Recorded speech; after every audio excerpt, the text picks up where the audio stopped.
Welcome to Health and Veritas. I'm Harlan Krumholtz. And I'm Howie Foreman. We're physicians and professors at Yale University. We're trying to get closer to the truth about health and healthcare. This is a very special episode of the podcast. Yeah, hey, Howie, we're on August break. What are we doing here? Okay, folks, we thought we might get together to bring together some of the highlights of the many episodes that we've done so far. And so Howie and I couldn't stay away from each other. We just thought we'd get together and do this. That's right. But before we move on to the clips, I just want to mention a few exciting guests that we have coming up in the next several months.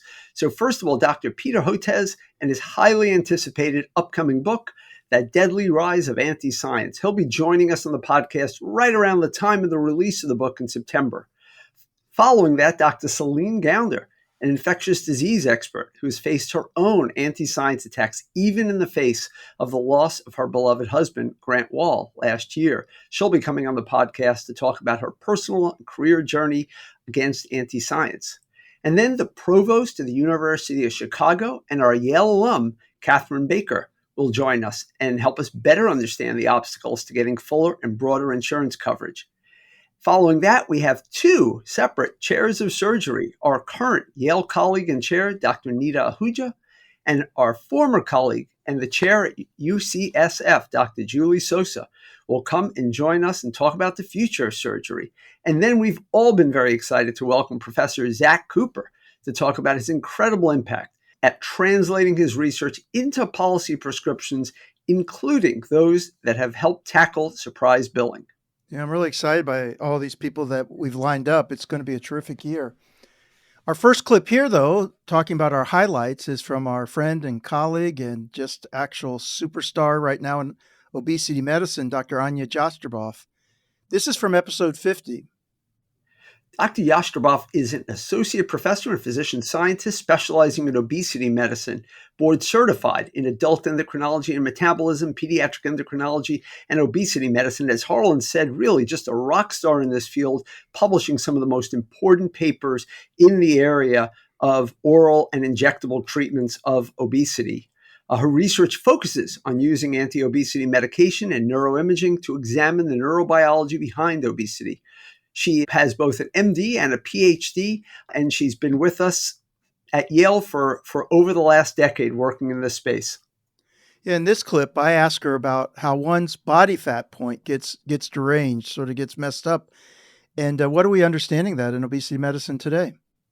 Yeah, that's a great question. And I think many things push that set point up.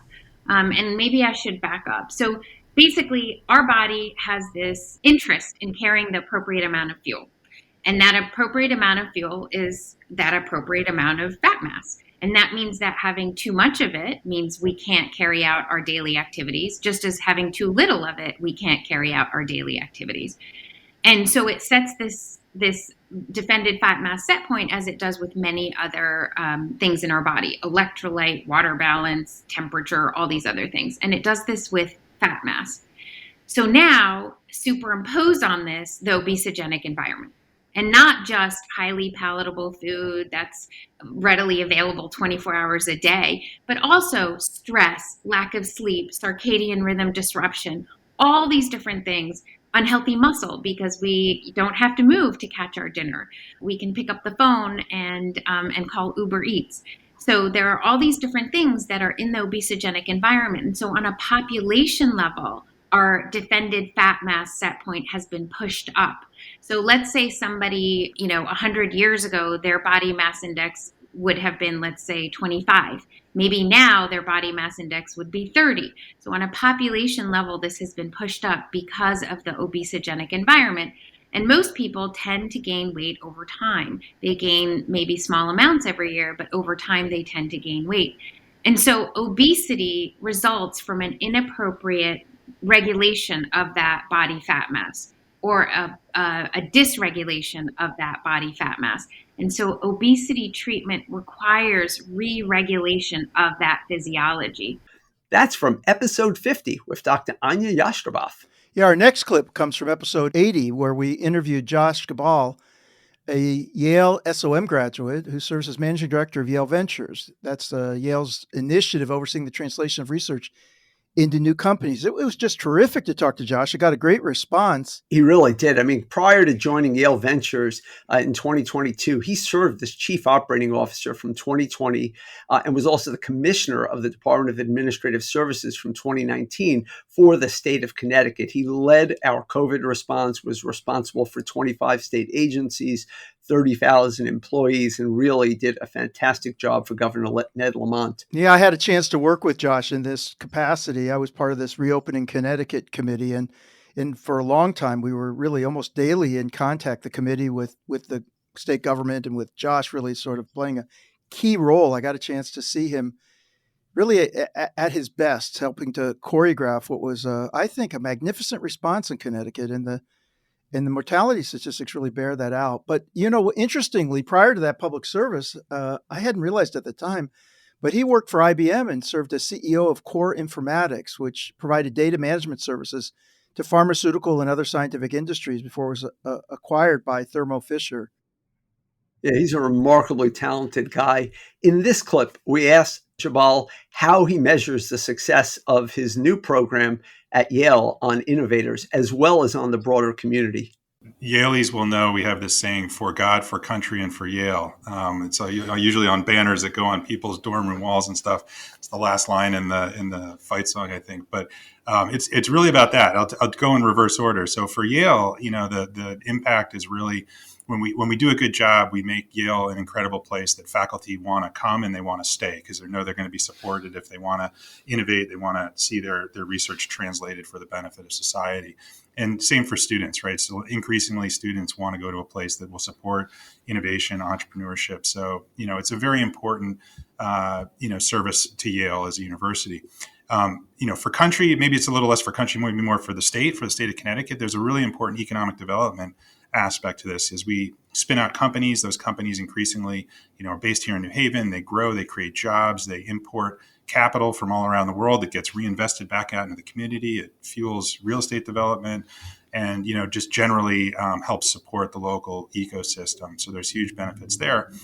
And then, for God, I don't know about God, but, you think about some of the problems that, our researchers are working on solving. I mean, we are improving human health. We're curing diseases. We're, creating new ways to pull carbon dioxide out of the atmosphere. I mean, things that seem a little bit, out there oftentimes, but, our incredible faculty are hot on the trail of some incredible breakthroughs and have already delivered so many in ways that will, profoundly impact the world we live in such a positive way. So it's a wide variety of metrics that we measure, but they all come together to help those different components. That was Josh Geballe from episode 80.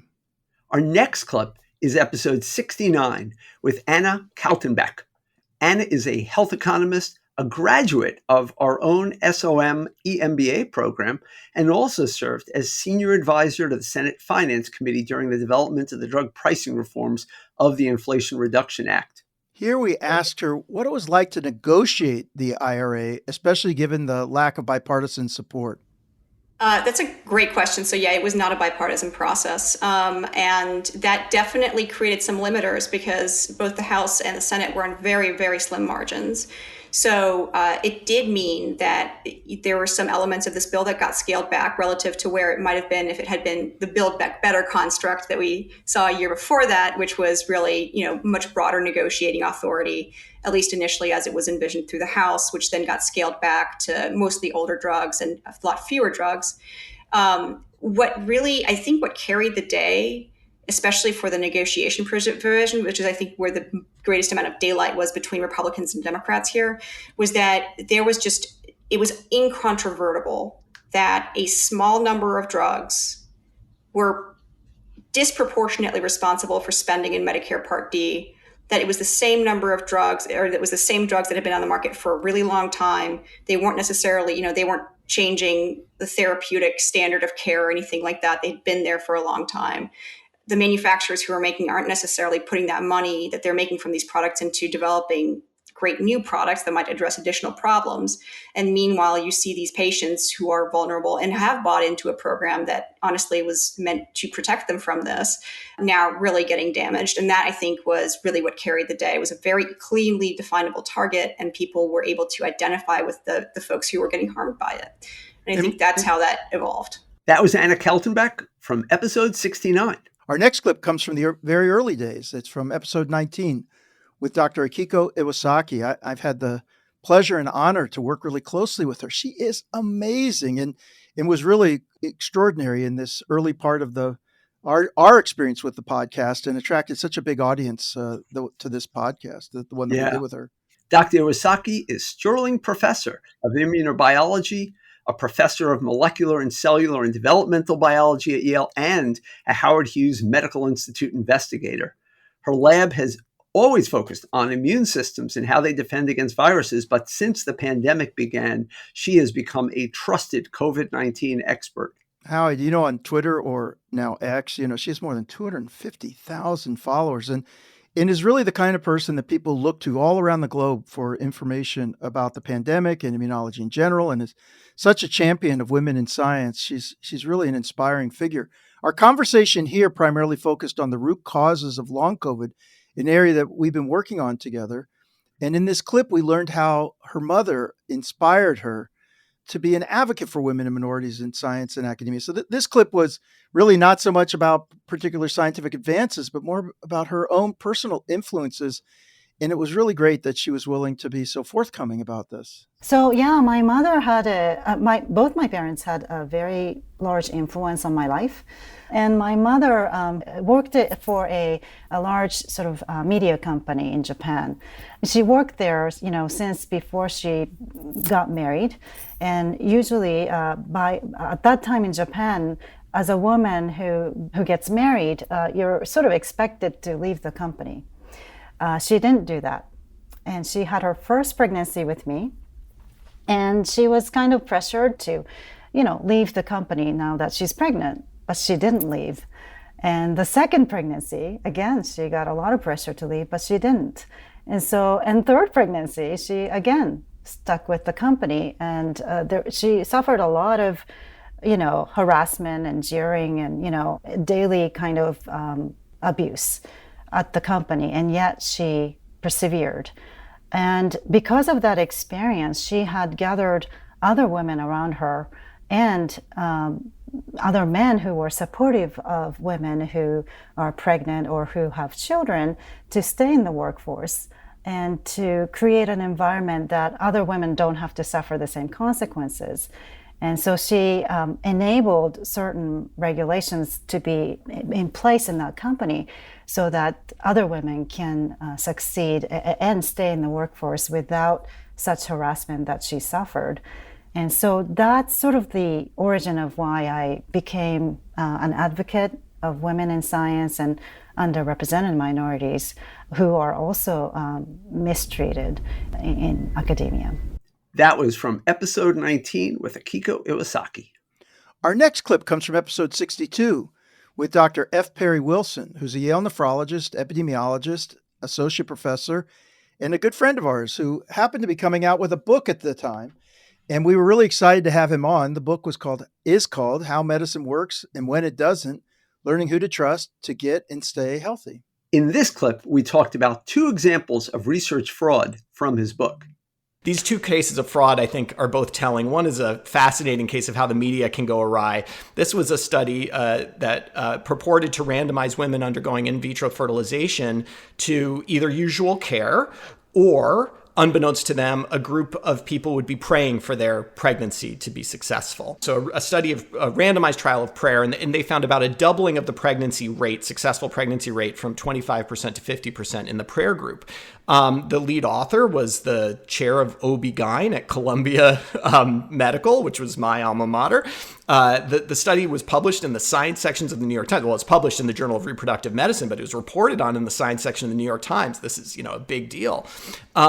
It turned out that the entire study was made up whole cloth. It was written by a guy named Daniel Wirth. Daniel Wirth was subsequently convicted. More or less seems to be a con artist, subsequently convicted for check fraud and like cashing his dead father's Social Security checks, that kind of thing. The study never really happened, but it shows how the media is kind of desperate for these narratives, these breakthroughs that can lead people astray. And even the best quality study, right? A randomized trial, the thing we elevate as like the pinnacle of evidence, if you just make it up, you've got problems there.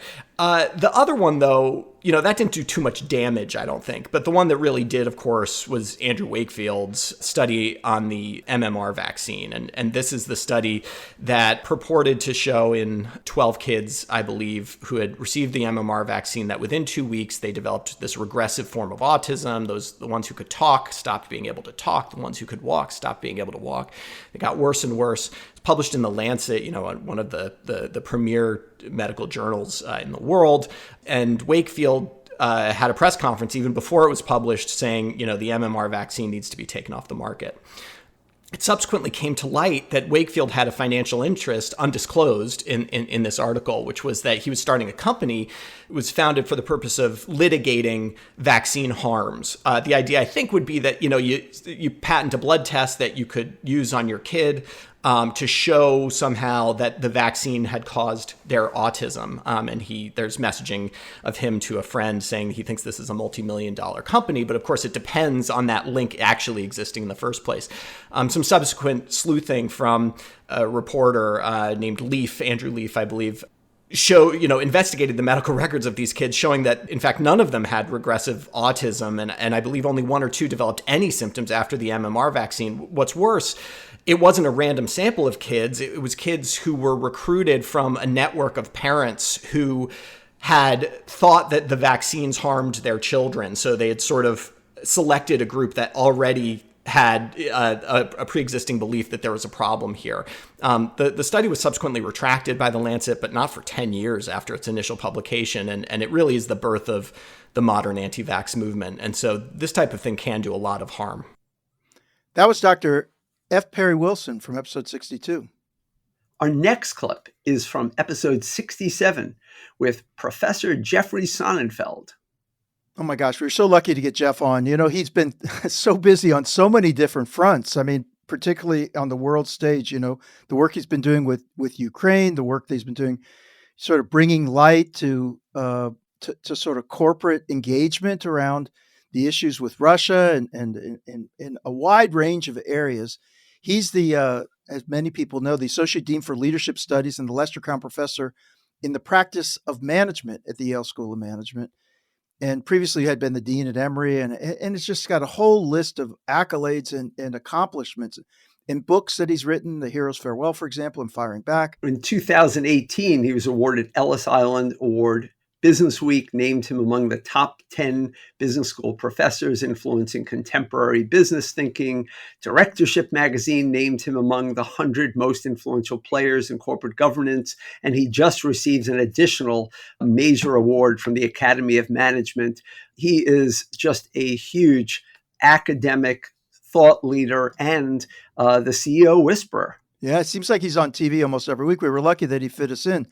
In this clip, we asked Jeff Sonnenfeld, when he left his Philadelphia suburb, because he grew up in Philadelphia, so he sort of got into that, did he ever think that one day he would be an associate dean at Yale and known as the CEO whisperer, as you say, Howie? No, all I knew is that first I didn't want to become a men's clothing retailer like my poor dad wound up trapped into that field coming out of the Second World War.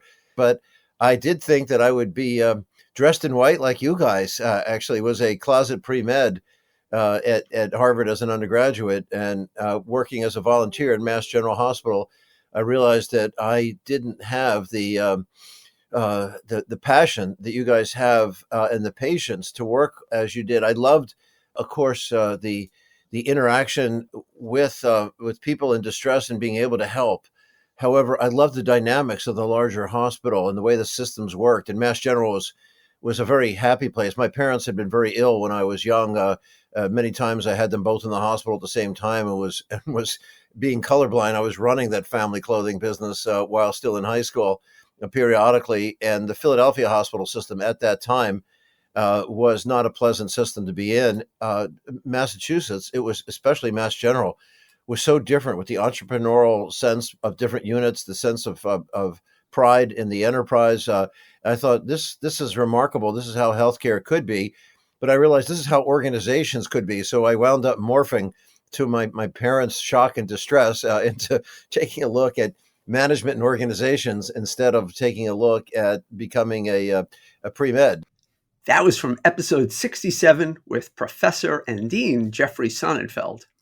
Up next is the one that I did reluctantly. Howie sort of dragged me into an episode that would focus on me. You know, we have to get back to you, Howie, because we that one day that we had someone drop and we had an opening, you know, we talked a little bit about you, but it was sort of off the cuff and wasn't really well prepared. There's a lot more to say about you, Harlan, and I couldn't be more proud to talk about you. We actually could do 6 more episodes about you and still not touch the surface. Oh my God. So anyway, you thought that we should take a clip from me. I again think we should be giving light to others, but that's fine. We did not think we should take a clip from you, Harlan. You are literally our number 1 downloaded episode.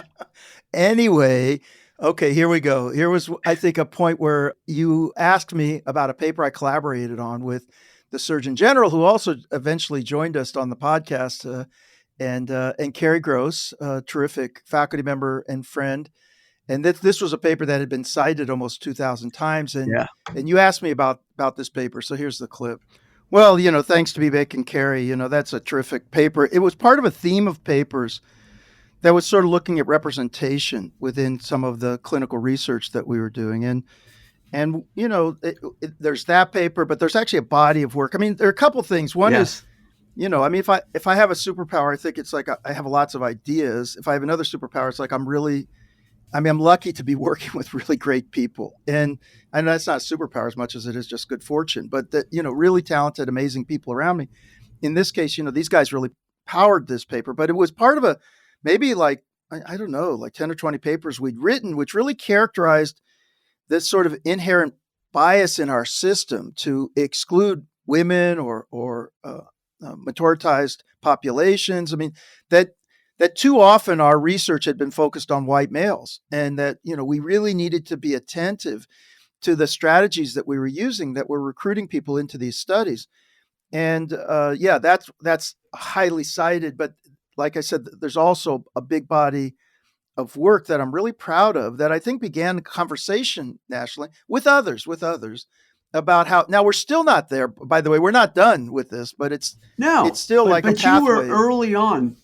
I will say, when I go back and look and preparing for this, I went back and looked at a lot of what you did. You are years ahead of most other people in hitting what I consider to be the most important topics. You were writing about health equity way more than 10 years before it became a topic that mainstream media was covering in a big way. And I think papers like that had a huge impact, and they are rightly highly cited.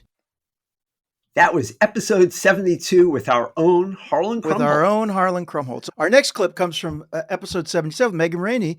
She's the new dean of the now independent Yale School of Public Health. It's independent now, isn't it, Howie? It's not totally independent, and that's what makes her so extraordinary, because she will shepherd the transition. But when is that? When's that going to happen? July 1st next year. So she's doing it all in 1 year. Oh, I thought it was this year. Well, she's got a lot to do. She's amazing. She's a practicing emergency physician, researcher, a public figure, someone who's been involved in policy, has done so much around prevention of violence and involvement in how to manage behavioral health problems, lots on COVID. She was also someone that people looked to during the COVID pandemic for really trustworthy information, good information. And we are so lucky to have her here. Yeah. Look, in our next clip, we asked her how she became interested in public health, and that's a great origin story.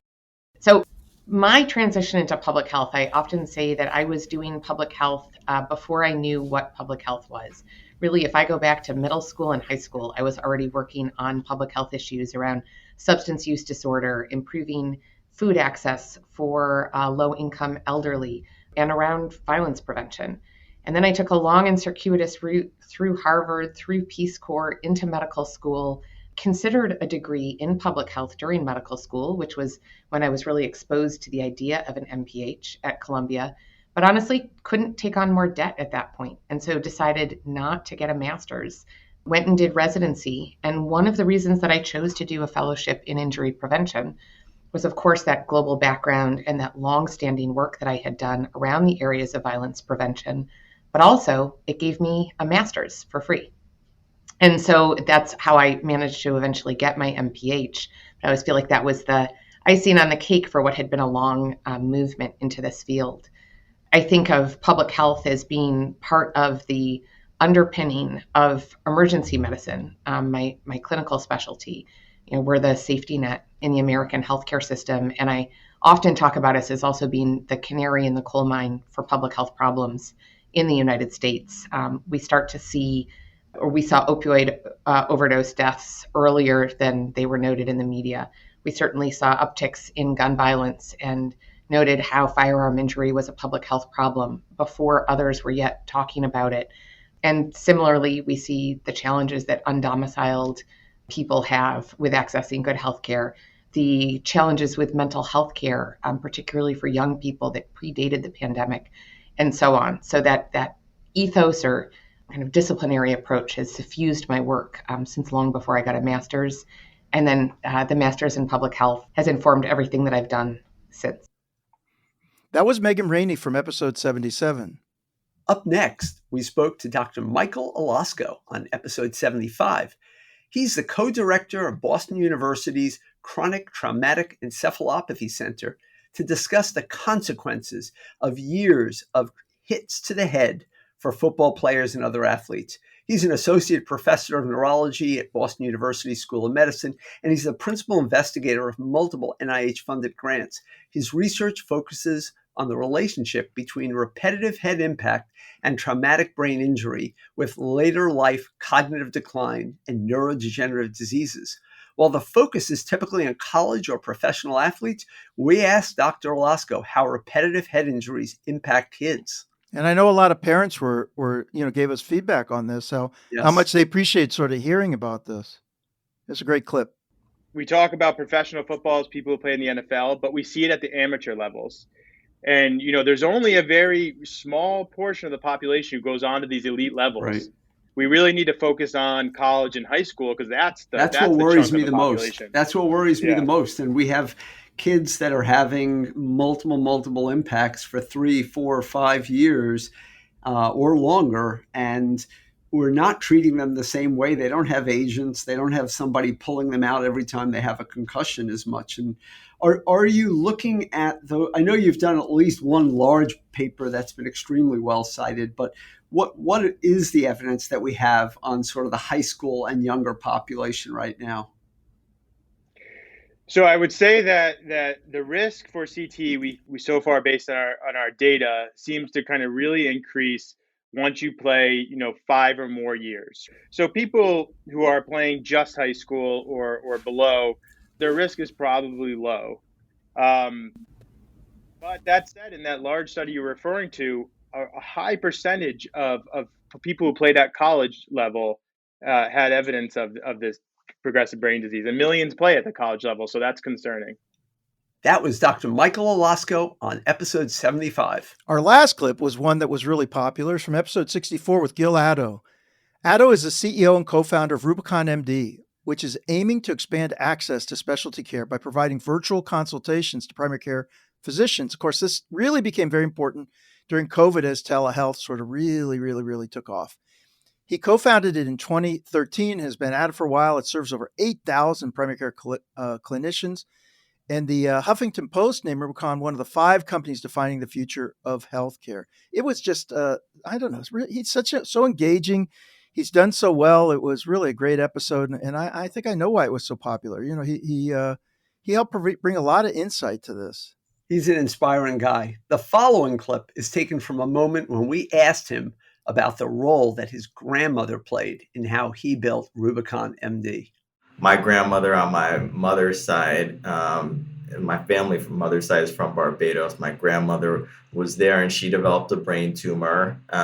She traveled to Boston to one of the major academic medical centers there and had surgery, incredible teaching hospital that everybody would be familiar with, and then spent 5 years going back and forth between Barbados and Boston on the management of the tumor, kind of all the post-op management.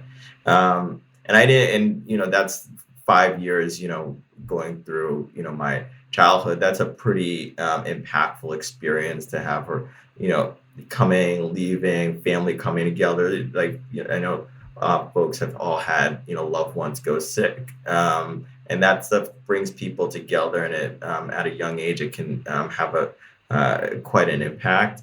So the thing that I took from that early on was I wanted to be in healthcare. I wanted to do something that had real impact, and I wanted to, impact the system. I didn't know what that meant. It wasn't until I got further along, probably. I give people a lot, the commercial for your class, Howie, that really exposed me to healthcare at a system level. What are all the forces that impact the delivery of healthcare? And it really helped me to understand that what was really happening with my grandmother was an access challenge. And there's fundamentally just better access in these centers that have been co-located geographically for very good reasons in the past. And so I wanted to build something that took that expertise and got it out to the communities where it was necessary and valuable. So I met my co-founder Carlos in 2013, and we started building, and we built Rubicon MD really on this mission to democratize medical expertise. And that's at the DNA of everything we do, is that mission. People join us because they're mission driven, and we try to keep that front and center. And I will say, since starting the business, probably once a year, there's an experience I hear about or somebody tells me about with their loved ones, or recently my wife's gone through with one of her close friends, that reinforces that need for access and all the challenges that emerge from not having it. That was the last clip we have for today. It was from episode 64 with Gil Addo. So it's great to get together, even though this is our break, Howie. And thanks to all of you out there for joining us in this best of compilation of Health and Veritas. We're starting our third year in just a few weeks, and we'd love to get your feedback. We can always be reached at health.veritas@yale.edu. If you enjoy the show, please rate us on Apple Podcasts. It helps people find us. Yep, and we're going to return in early September with new weekly episodes. In the meantime, Harlan and I both wish you a happy and healthy August. Our mission is to bring you interviews with leading and emerging figures from the world of health and healthcare, as well as breaking news, facts, analysis, and the occasional pithy banter. Even if we can squeeze out any pithy banter, we do, right? Listen, Harlan, I mean, this is the joy of my week, is that you and I get to have pithy banter. When else can we schedule it? Health and Veritas is produced with the Yale School of Management and the Yale School of Public Health. Thanks to our researchers, Inez Gil, Sophia Stumpf, and to our producer, Miranda Schaefer. They are absolutely amazing every week. Thank God for them. Thank goodness. Thank goodness. Talk to you soon, Howie. Thanks, Harlan. Talk to you soon.